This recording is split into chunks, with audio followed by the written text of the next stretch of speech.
आज मी किचनमध्ये श्रीखंडाचा बेत आखला। आपलं श्रीखंड बनून तयार आहे।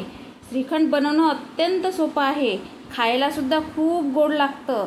श्रीखंड आपण नेहमी सणासुदीलाही बनवत असतो। याला आपण छान सजून टाकू, पण आधी माझ्या चॅनलला सबस्क्राइब करा आणि व्हिडिओला लाईक करा। अशाच नवीन नवीन रेसिपी तुमच्यापर्यंत घेऊन येणार। चारोळी आणि विलायची आणि काजू टाकून जिभेला चव येणारी अशी माझी स्वादिष्ट श्रीखंड रेसिपी बनून तयार आहे। चला तर आता आपण श्रीखंड करण्यास सुरुवात करूया। नमस्कार, ज्योती हेल्दी आहारमध्ये तुम्हा सगळ्यांचे स्वागत आहे। आज आपण श्रीखंडाचा बेत करू, पण माझ्या व्हिडिओला पटकन लाईक करा आणि माझ्या चॅनलला सबस्क्राइब करा। तर चला आता आपण श्रीखंड करू।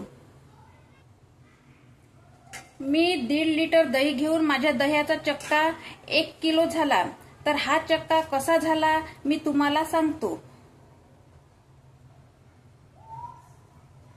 मी दही कपड्यात टांगून दही नळाला टांगून ठेवले। ह्या दह्यातले पाणी एवढे निघाले। ह्या दह्यातले पाणी आंबट राहते, म्हणून कढईला वापरू शकतो।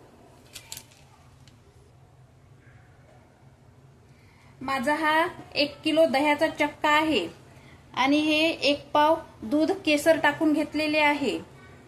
1 किलो साखर घेतलेली आहे। 10-12 काजूच्या बिया घेतलेल्या आहे। थोडीशी चारोळ घेतलेली आहे आणि थोडे जायफळ घेतलेले आहे, छोटासा तुकडा, आणि 5-6 विलायची घेतलेली आहे। आता हे श्रीखंड मी माझ्या पद्धतीने करते। आता ह्या दह्याचा चक्का मी गंजात टाकून देते। असं छान टाकून द्यायचा। सुती कपड्यात बांधून ठेवला, त्यामुळे दही काहीच माझ्या कपड्याला लागलं नाही। आता हे दही रवीनं घोटून टाकायचं। असं घोटून टाकायचं पूर्ण एकजीव होतपर्यंत। मी हे दही 10 मिनिटं घोटून घेतले।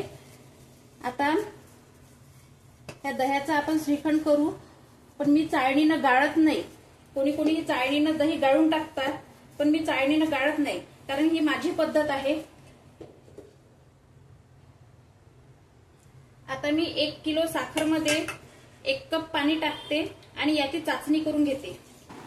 साखर बारीक करून टाकली तर श्रीखंड दही साखर खाल्ल्यासारखे वाटते, त्यामुळे साखरेचा पाक बनवून टाकला तर श्रीखंड खायला टेस्टी लागते। आता माझी चाचणी अशी झालेली आहे। आता मी हे गॅसवरून उतरून 2 मिनिटं थंडी होऊ देते। आपले 2 मिनिट झालेले आहे। आता ही चाचणी आपण दह्यात टाकू, थोडी थोडी टाकू आणि हे रवीनं छान मिक्स करून घेऊ।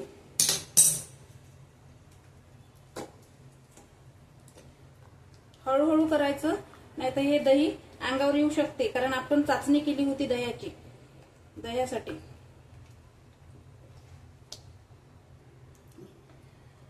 असं छान रवीनं असं फेटाळून टाकायचं श्रीखंड, आणि ही उरलेली चाचणी होती ही पण आपण याच्यामध्ये टाकून देऊ।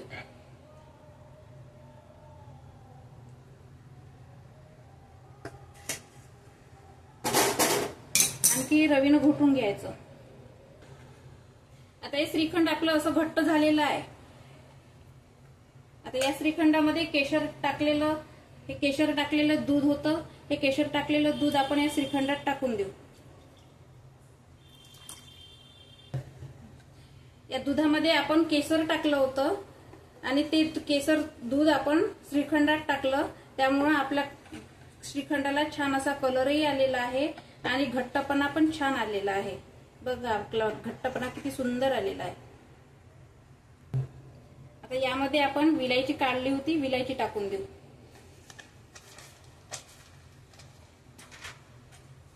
विलायची मिक्स करून घेऊ। हे झालं माझं श्रीखंड। असं माझ्या पद्धतीनं श्रीखंड करून पहा आणि मला कमेंट्समध्ये श्रीखंड कसं झालं ते सांगा।